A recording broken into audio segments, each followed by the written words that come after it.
Harshdeep Singh fantastic spell போட்டாருங்க against USA. We have to give huge credit to him. நல்லா புரிஞ்சுக்கோங்க மக்களே, ஒரு டீமுக்கு ஒரு லெஃப்ட் ஆர்ம் ஃபாஸ்ட் பவுலர் என்னைக்குமே மஸ்ட்.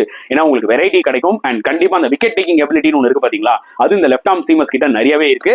அதை தான் ஹர்ஷதீப் சிங் ஆக்சுவலா இந்த பர்டிகுலர் வேர்ல்ட் கப்ல இந்தியாவுக்கு கொடுக்குறாரு. ஃபர்ஸ்ட் மேட்ச் அயர்லாண்டோட சூப்பரா போட்டாரு, செகண்ட் மேட்ச் பாகிஸ்தானோட டீசெண்டா போட்டாரு அண்ட் இந்த பர்டிகுலர் யூஎஸ்ஏ மேட்ச்ல வந்து பாத்தீங்கன்னா 4 விக்கெட்ஸ். நல்லா பாத்துக்கோங்க, 4 ரன்ஸ், ஜஸ்ட் 9 ரன்ஸ் தான் கொடுத்தாரு, 4 விக்கெட்ஸ் எடுத்திருக்காரு. நியூ பாலையும் ஃபேண்டாஸ்டிக்கா போட்டாரு, ஓல்டு பாலையும் ஃபேண்டாஸ்டிக்கா போட்டாரு. இது ஒரு மிகப்பெரிய பிளஸ்ங்க இந்தியாவுக்கு moving ahead into that super 8 stages. Because உங்களுக்கு நல்லா தெரியும் Jasprit Bumrah is a weapon, அதுல டவுட்டே கிடையாது. முகமது சிராஜும் பாத்தீங்கன்னா டீசெண்டா போட போறாரு. But Harshdeep Singh in new ball as well as இந்த பேக் எண்ட் சோ குரூஷியல்ங்க. பீங் a லெஃப்ட் ஹேண்டர், ஒரு விக்கெட் டேக்கர் ஒரு டீம்ல இருக்கிறது ரொம்ப ரொம்ப யூஸ்ஃபுல். அதுதான் ஹர்ஷதீப் சிங் அந்த ஒரு ஃபிளேவர் நம்மளுக்கு தராரு இந்தியாவுக்கு. சோ ஹோப்ஃபுல்லி இந்த ஃபார்மை கண்டினியூ பண்ணுவாருன்னு நினைக்கிறேன் ஹர்ஷதீப். பிகாஸ் அவர்கிட்ட ஒரு இஷ்யூஸ் இருக்கு, திடீர்னு நோ பால் வைடு நிறைய போடுவாரு. பட் போன மேட்ச்ல டிசிப்ளினா போட்டாரு. இதே மாதிரி கண்டினியூ பண்ணாருன்னா இந்தியாவுக்கு பிரைட் சான்சஸ் இருக்குன்னு தான் நான் சொல்லுவேன். உங்களோட கருத்துக்கள் என்னன்றதை கமெண்ட் செக்ஷன்ல போடுங்க.